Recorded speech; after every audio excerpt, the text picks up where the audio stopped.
Maya Angelou said, "I think we all have empathy. We just may not have the courage to display it." That's the first part of the quote. That's the part that everybody knows. But the quote actually continues. People cry, laugh, eat, worry, and die. It can introduce the idea that if we try and understand each other, we may even become friends. Hi, and welcome back to our discussion on empathic leadership. Please remember to like and subscribe so I can keep delivering this content. And know that it isn't just for people in leadership positions, but for people who want to be leaders. People who are a leader for themselves, for their community, for their spouse, for their children. There's stuff in here for absolutely everyone. So since using this quote in my very first vlog, I've gotten some questions about it. So I wanted to take a little time today to discuss how courage and empathy are related. If empathy is truly something that could change society as we know it today, why should you need courage? What's so courageous about just being who you are and rising to your highest and best self? Is following the way of the empath leader something that invites confrontation? Or is it a challenge to be better, think better, and rise above by finding your best self? Let's dig deeper. Let's start with our definition of empathy, because if we don't have an agreed on definition, it's hard to have any kind of intelligent discussion, right? So, cognitive empathy means I logically get why you feel the way you do, but I don't actually feel anything. Sympathy says I feel sorry for you. I have a friend that says it's kind of like feeling sorry at someone. But empathy says I feel with you. I am in the mud with you, and I understand how that feels. That takes courage because it takes vulnerability. You've opened yourself up to another person on a human-to-human level. So just the act of empathy takes a certain amount of courage. Being on that humanistic level with someone else is scary. Before we go any farther. But so now that we know what empathy is, maybe we should look at courage and why it's necessary. It's a word that gets really overused in our culture. People apply the word courageous to things that sometimes are just not well thought out or kind of stupid, like this challenge or that challenge. So let's really define what we're talking about, all right? Mark Twain said, "Courage is the resistance to fear and the mastery of fear, not the absence of fear." Courage is not fearlessness. It is taking action and persisting despite that fact.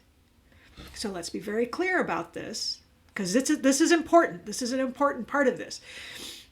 It's not that people aren't scared. It's that they face the struggle head on and move through the fear.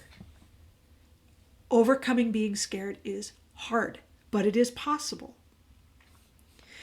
One thing that's really hard in discussing some of these things is there aren't set definitions, right? So there's no like little box I can put the definition of courage in. Just like I can't do it with empathy, and I can't really do it with leadership. You know, and to a certain degree, these things mean different things to different people. But for our purposes here, I'm going to use Brendan Burchard's working definitions because he actually splits courage into 3 different categories. I'm going to take that a step further and say that there's something that overarches all of these categories that we need to consider. And that's that fear often has 2 components to it. One is a fear of risk. We don't know how it's going to turn out. We don't know what's on the other side. So it's risky. We're taking a risk. The second is a fear of being judged, of being socially outcast, of having people say things or think things that we don't want them to think about us. And in a lot of ways, fear tends to be either one or the other of these things or the 2 of them together. So, according to Burchard, there's these 3 categories. The first is moral courage. And that's like when you have the courage to stand for your convictions. Think of like Rosa Parks when she refused to give up her bus seat because her moral conviction said, no, that's wrong.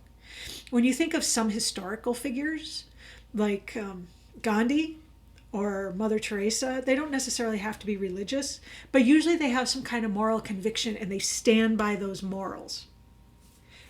In our case, it might be like if you stand up against a bully, someone who's bullying someone else, or if someone is saying something discriminatory and you stand up and say, no, that's not right. I don't accept it. That's moral courage.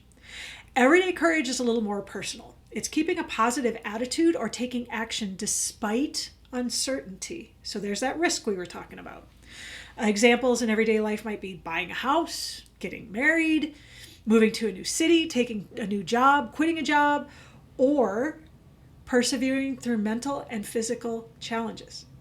You get up every single day and you persevere on, even on the days you want to just stay in bed.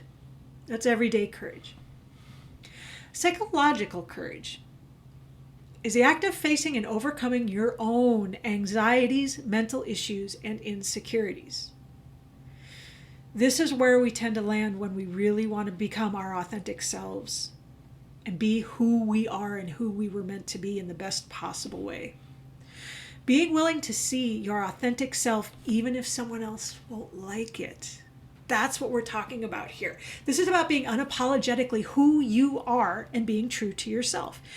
And understanding that you're probably going to be judged for it.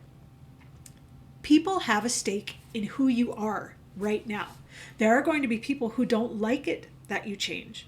One example I have, honestly, are a lot of parents, in that they are never able to see us as adults as a more authentic version of ourselves because they can never get past seeing us as children. And that happens a lot. There are people that have a stake in keeping you as you are. But if you're meant to grow into your best self, the best version of who you are, you have to be authentic and unapologetic about it, despite what the judgment may be. And that's hard. And keep in mind that we also live in a world where it's seen as cool to be kind of nasty and dismissive and, not empathic. I mean, think about all of the photoshopped, disingenuous magazines, right? Where people look a certain way. And there are some people that naturally look that way, but most of us do not. But yet we're judged by society based on these few people. That we're fat, that we have no self-control, that we're too thin, that we're too short, that we're too this, that we're too that. And the really hard thing about it is after society judges you long enough, you internalize it and start to judge yourself. But if that's not authentically who you are, then it's not who you should be. Having the courage to just be yourself can seem insurmountable sometimes. But it is really worth it, whether you're a leader of one or a leader of many.